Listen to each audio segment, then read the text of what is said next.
Me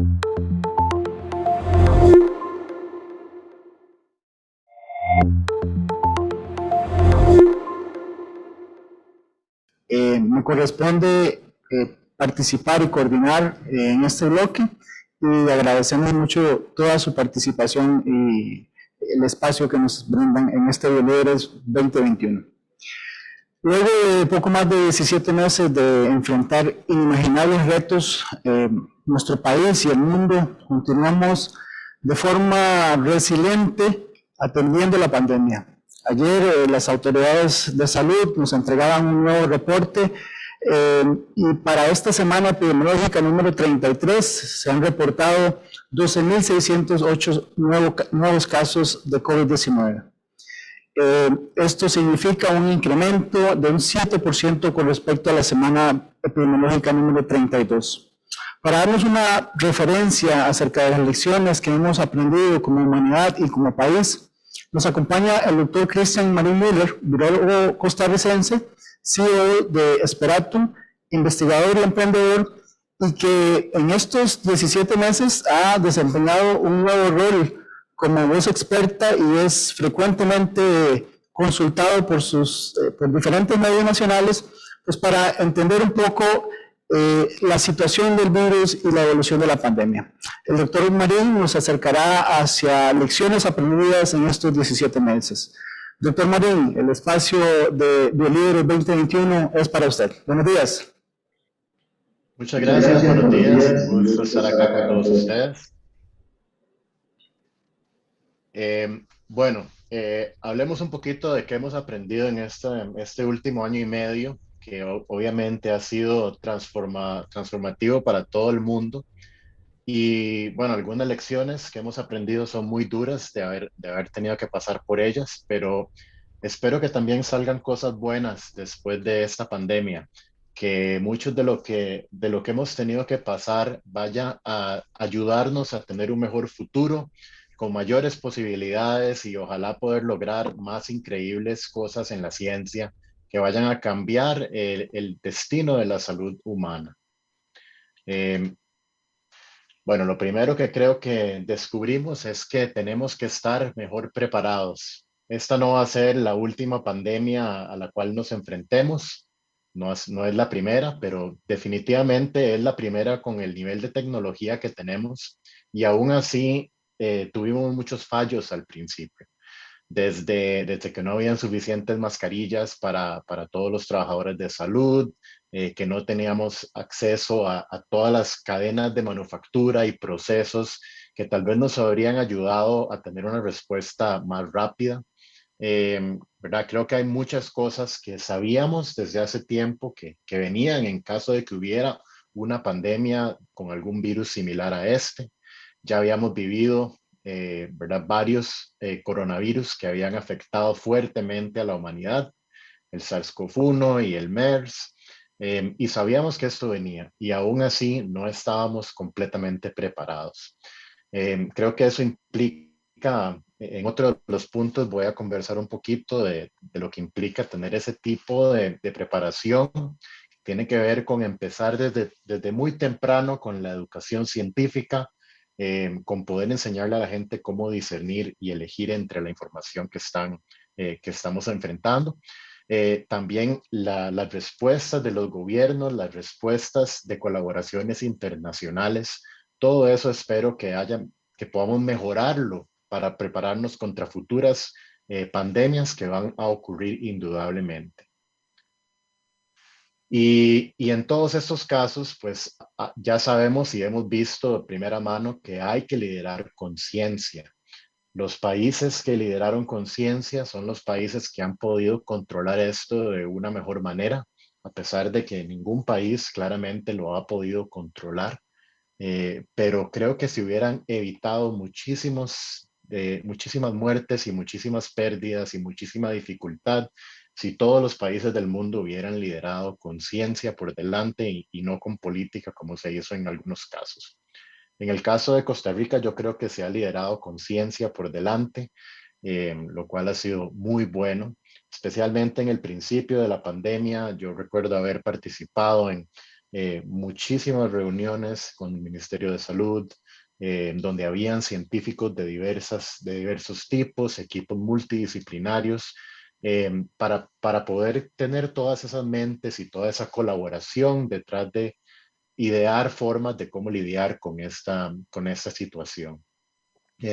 Esto implica también que hay que apoyar más a la ciencia desde un principio, hay que hacer más inversión en la ciencia en todos nuestros países y dar oportunidades de que nuestros científicos hagan colaboraciones internacionales para ir fortaleciendo estos vínculos, que en caso de una necesidad como esta, ya tengamos ese ecosistema montado y progresando y que podamos de verdad a futuro responder con ciencia ante cualquier cosa que pueda ocurrir.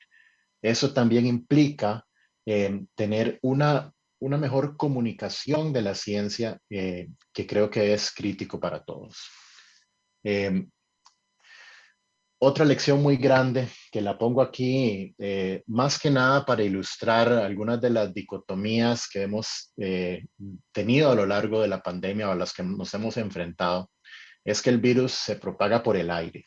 Esto fue algo que, bueno, al principio cuando este virus apareció era un virus nuevo, no sabíamos exactamente cómo se podía propagar. Hubo mucho énfasis al principio en la posible propagación por superficies, que después nos fuimos dando cuenta que por dicha no era un factor tan crítico. Eh, pero había y sigue habiendo una discusión fuerte entre si el virus se puede propagar por medio de aerosoles. La ciencia, yo creo, y la evidencia indica totalmente que es una de las vías principales, si no la vía principal de propagación, pero, pero eso no quedó tan claro al principio y creo que duramos demasiado en llegar a un punto donde permitiéramos que diferentes grupos multidisciplinarios contribuyeran al conocimiento de cómo se propagaba el virus. Todavía cuesta mucho encontrar referencias que digan muy claramente y que expliquen a todas las personas que el virus se propaga como si fuera humo de cigarro, que se mueve de esa manera en el aire. Y esto ilustra algunas de las otras dicotomías a las que nos hemos enfrentado, por ejemplo, mascarillas versus no mascarillas, apertura versus cierres, economía versus salud. En realidad todas estas cosas no son prendido, apagado o sí o no, sino que más bien son tonos de gris que van en un espectro, ¿verdad? Y tenemos que acordarnos que no todo va a ser una cosa u otra, sino que más bien siempre hay un punto intermedio que nos va a permitir navegar todas estas cosas simultáneamente.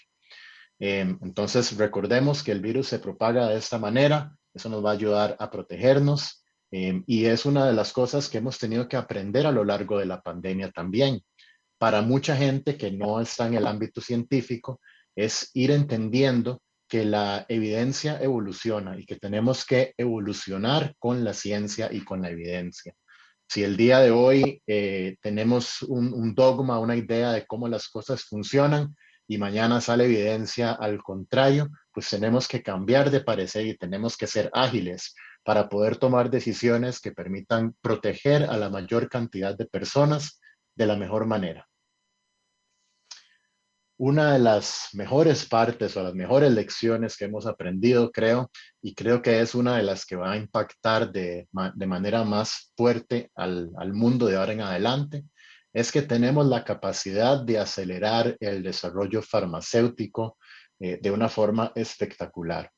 Antes de esta pandemia, las vacunas que más rápidamente se habían desarrollado fue la de paperas en los años 60, que duramos 4 años en desarrollar estas vacunas. Y normalmente el proceso de desarrollo dura más o menos una década. Y en este caso tuvimos no solo una, sino múltiples vacunas disponibles y vacunas muy buenas, de muy alta calidad, de muy alta eficacia en menos de un año, ¿verdad? En 10 meses de tiempo ya teníamos la primera vacuna. Esto fue posible, bueno, por muchas razones. Primero, porque ya teníamos décadas de desarrollo previo sobre estas tecnologías, sobre los diferentes componentes que hacen posibles que estas tecnologías estén disponibles. Además de eso, teníamos estudios de ya 17 años previos sobre SARS-CoV-1 y otros coronavirus. Todo esto fue un crecimiento y una aplicación de la ciencia básica que se vino desarrollando por mucho tiempo y que permitió que estuviéramos en un momento listos para actuar y para tomar todo ese conocimiento y aplicarlo a darnos una gran solución. Pero también tuvimos, además de todo este desarrollo previo que creo que ilustra muy bien que tenemos que invertir en la ciencia básica y dar tiempo para que esa ciencia dé sus frutos. Pero además de eso, tuvimos una capacidad de integrar diferentes partes del proceso de desarrollo preclínico y clínico que ojalá nunca se desaparezcan, ¿verdad?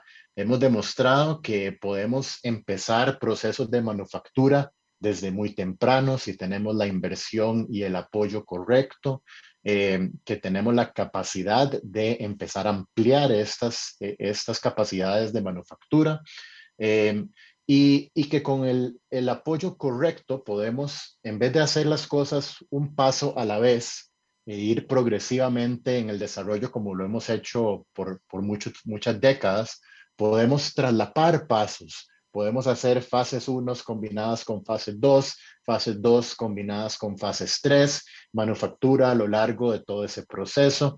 Y esto hace que se acorten esos plazos y podamos llegar a un momento como en el que estamos ahora, donde todas estas tecnologías están convergiendo y logrando un desarrollo realmente acelerado.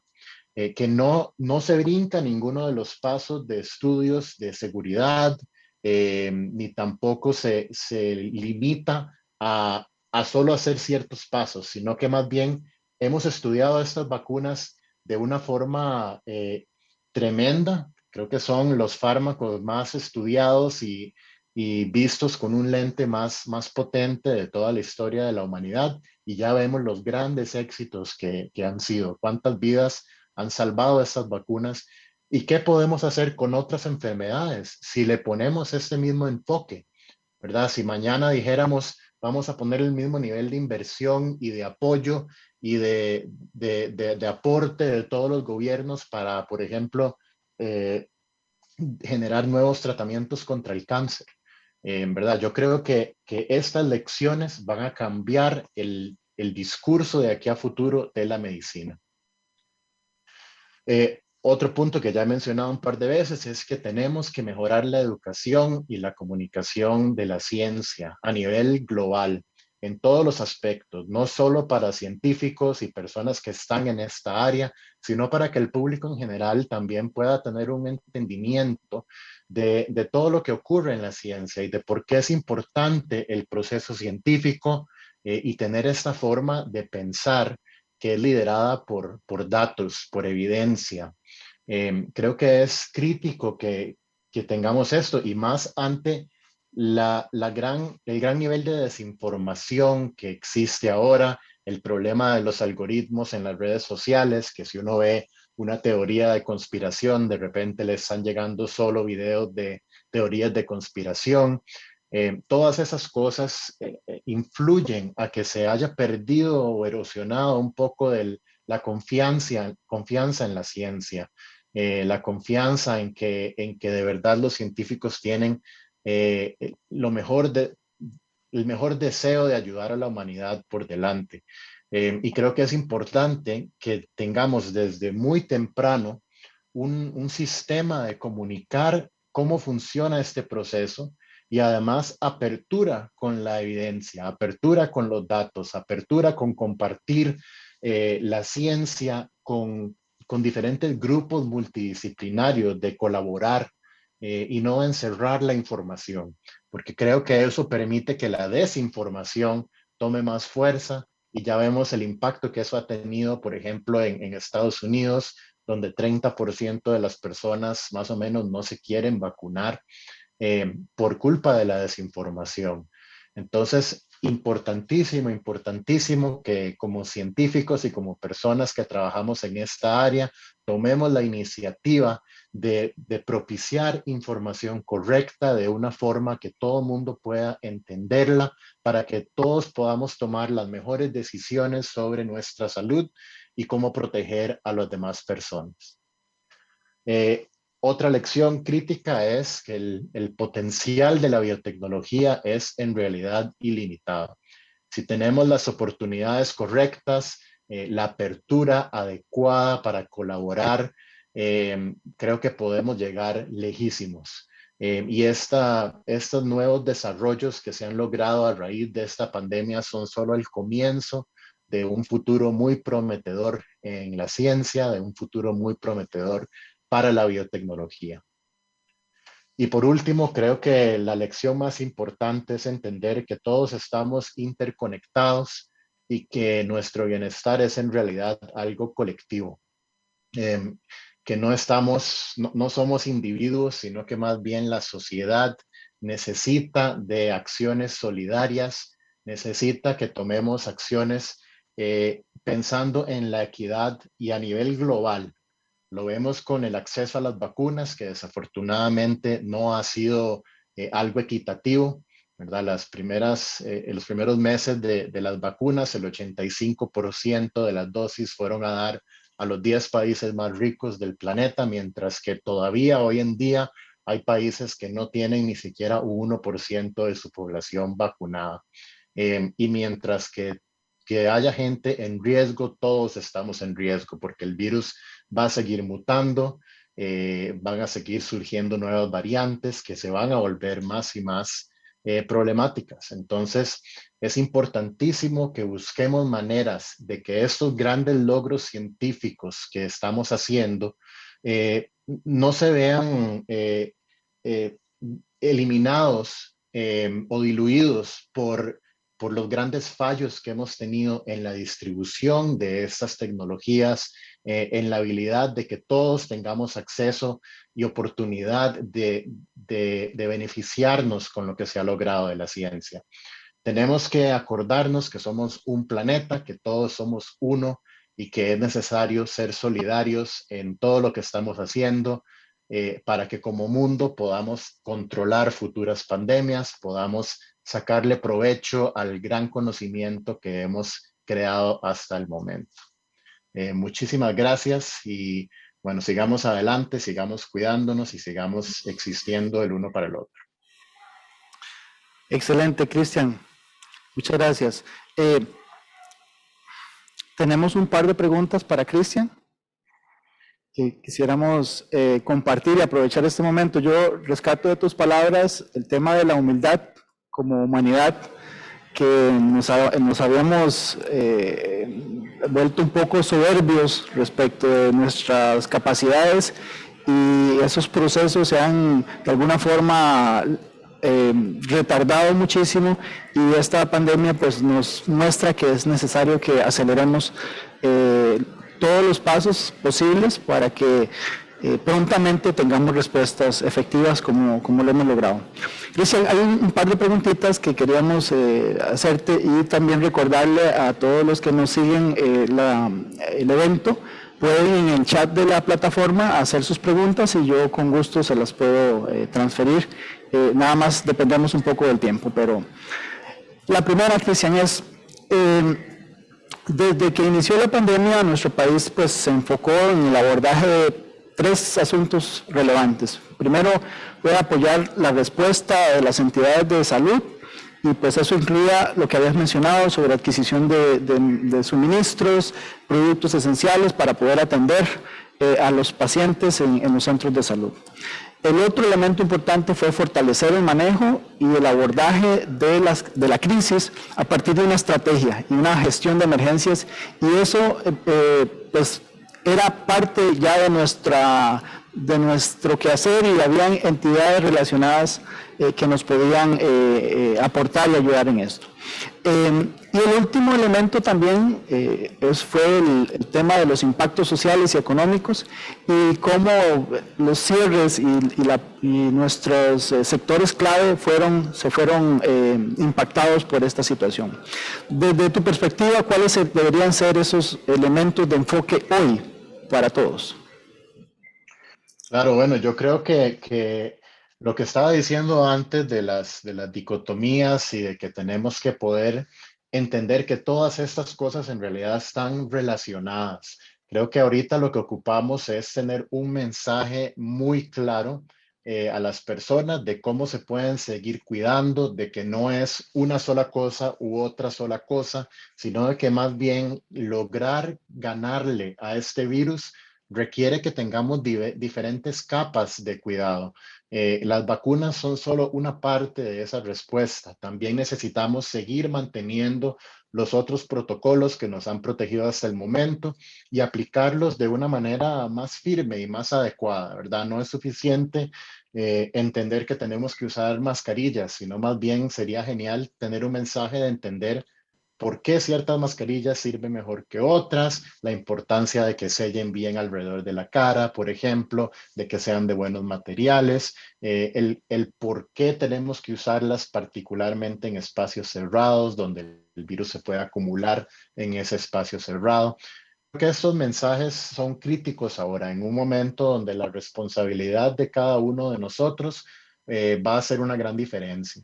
Y por supuesto tenemos que tener un mensaje específico para las personas que todavía tienen dudas acerca de la vacunación y no es un mensaje de regañarlos o de decir están equivocados, sino más bien de escuchar por qué pueden tener preocupaciones y tratar de contestarles de una manera para que queden claros y que ellos mismos puedan tomar la decisión de que la vacunación es la mejor estrategia para protegerse ellos y a sus familias. Perfecto. Cristian, se ha comentado recientemente acerca de las nuevas variantes del virus y cómo estas se han señalado como de interés. ¿Qué podemos esperar en estos próximos 2 meses para no irnos muy lejos? Claro, bueno, sin duda podemos esperar que el virus siga mutando. Los virus mutan, es lo que hacen, y cada vez que el virus tenga oportunidad de propagarse libremente, va a mutar muy rápidamente. Entonces vamos a seguir enfrentando otras variantes, no necesariamente cada variante que pasemos por el alfabeto griego va a ser peor que la anterior, simplemente van a ser diferentes. Pero sin duda, si el virus sigue pudiendo propagarse alrededor del mundo de una manera como lo está haciendo y con la velocidad que lo está haciendo, vamos a enfrentarnos a nuevos retos con otras y futuras variantes. Y ya vemos con la variante Delta, que es mucho más contagiosa, que de verdad pueden empezar o lanzar otras futuras olas de pandémicas. Entonces, creo que es crítico que entendamos que esto va a seguir ocurriendo, que está en nuestras manos reducir la velocidad con la cual el virus va a seguirse propagando y que las vacunas, por suerte, siguen siendo muy efectivas contra cualquier variante a nivel de protegernos de hospitalización, enfermedad severa o muerte. Entonces, vacunémonos y ojalá podamos impulsar esta carrera de la vacunación para que todos podamos protegernos. Muchas gracias, Cristian. De parte del equipo de BioLíderes 2021, te agradecemos tu participación y tu disposición y seguiremos adelante. Y muchas gracias. Buen día. Buen día, muchísimas gracias a todos. Un gusto estar acá con ustedes. Hasta luego.